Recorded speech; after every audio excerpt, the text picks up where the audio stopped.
నమస్తే, welcome to reflection news. నేను Sharma. కార్యకర్తలపై Kharge fire, పనికి మాలిన వాళ్ళు అంటూ తీవ్ర వ్యాఖ్యలు. కార్యకర్తలే పనికి మాలిన వాళ్ళారా? కార్యకర్తలే పనికి మాలిన వాళ్ళ?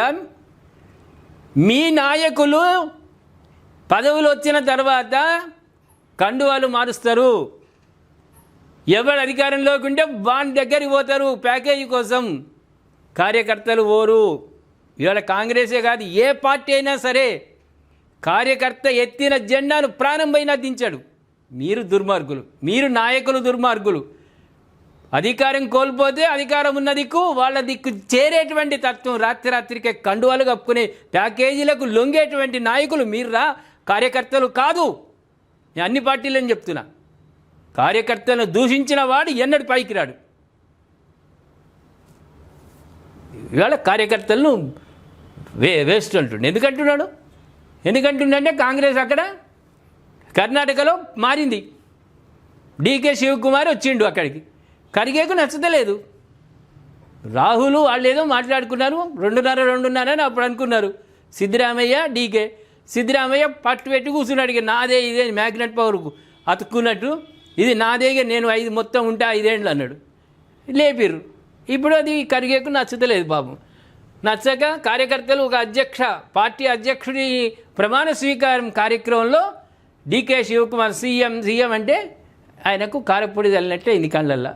అప్పుడు ఈ కూదలు కూసిండు.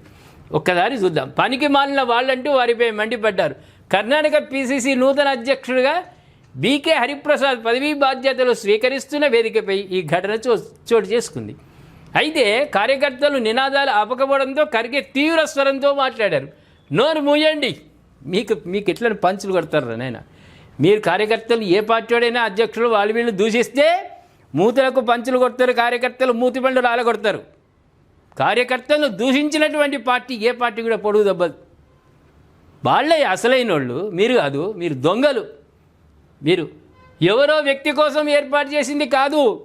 పార్టీ బలోపేతం చేయడానికి, ఐక్యంగా ఉంచడానికి అందరం ఇక్కడికి వచ్చాము. మీ ప్రజాస్వామ్యం ఉన్నది, పెద్ద ప్రజాస్వామ్యం కాంగ్రెస్లో. మీరు ఐక్యంగా ఉంటారు, వేస్ట్. కానీ ఒకరు పేరు, మరొకరు ఇంకొకరి పేరు అరుస్తుంటే మిగిలిన వాళ్ళు ఇక్కడ చెత్త ఊడ్చడానికి వచ్చారా? కాంగ్రెస్ ఒక డంప్ యార్డ్. చెత్త కాకుండా ఇంకేముంటుంది దాంట్లో? ఏముండదు. ఈ సమయంలో ముఖ్యమంత్రి డీకే శివకుమార్ కూడా స్వయంగా లేచి నిలబడి కార్యకర్తలను శాంతించాలని సైగలు చేయడం గమనార్హం. కార్యకర్తలు అంటావా ఖర్గే? నీ పండు అలుగుతుందా? అంతటితో ఆగకుండా పార్టీలో క్రమశిక్షణ చాలా అవసరమని ఖర్గే స్పష్టం చేశారు. సిద్ధరామయ్య 2.5 సంవత్సరాలని ఒప్పందం చేసుకున్నాక ఆయనను ఎందుకు మీరు తీయలేదు?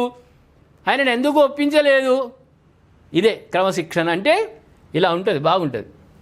పార్టీ వల్లే మనందరికీ గుర్తింపని వ్యక్తిగత నినాదాలతో పార్టీ ప్రతిష్టను దెబ్బతీయవద్దని సూచించారు. డీకే శివకుమార్ కూడా కాంగ్రెస్ వాడే కదా. ఆయన పేరుతో కార్యకర్తలు పిలుస్తుంటే ఏమైంది నీకు? ఏమి ఇబ్బంది అయింది? కర్ణాటక కాంగ్రెస్లో కొంతకాలంగా నెలకొన్న వర్గపోరు నేపథ్యంలో ఈ ఘటన ప్రాధాన్యం సంతరించుకుంది.